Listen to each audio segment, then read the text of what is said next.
Shortly before the 2016 season begins, Coach Greg Frady of the baseball team received news that he will be inducted into the German Baseball Hall of Fame.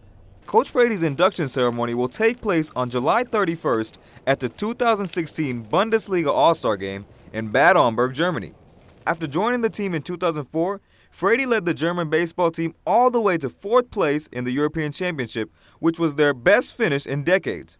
His most recent accomplishment was leading the 2010 baseball team to a bronze medal, which was their first medal in 35 years. It was apparent that Coach Frady was honored to receive this distinction, but being able to have an influence on the game he loves at an international level is what he holds pride in the most. It's a great honor. I think anytime someone remembers your work, you're really proud of that. I didn't set out to be in the Hall of Fame, but I'm very honored, I'm humbled, I feel very privileged to be considered for something like that.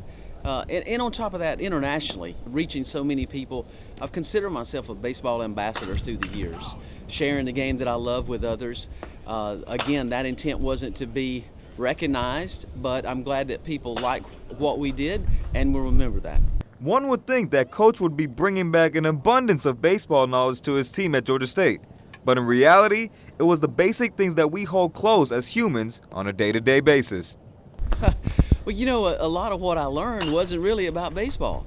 It was about how all of us as human beings are so much more alike than different, and how cultures change from place to place, yet the people are all the same. People care about their family, they care about having a nice job to make the money to feed their family, they care about relationships. What you give is what you get, and that seems to be the same language no matter where you go and no matter what dialect is being spoken. Coach is entering his 10th season as head coach of the baseball team.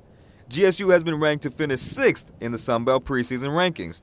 As a coach, Frady says that you have to look at it from both sides and work to improve as the season opener arrives. I mean, I think it's a starting spot for anyone, but if you're a coach, you're looking at it like, well, that's a lot of respect to be ranked up that high, and that's a lot of ground to cover because we're ranked that low. So I think, you know, as a coach, you can spin it any way you want to. For me, it's somewhere in the middle. We lost a lot of really good players last year, so a lot of the coaches don't know our new guys, but they will. And we have a core group of young men that's returning as all conference players, and people know them. But I think we have some others that's going to make their way through time and will be considered for that level of honor as well. Coach Frady is being recognized for his 11 years of service, not only with the baseball team, but the softball team as well. Just in case you forgot, I'm here to remind you that you need to mark your calendars for February 19th. That's when this baseball team will be taking on Western Michigan here at Panthersville at 4 p.m. For Primetime Sports, I'm Nathanair.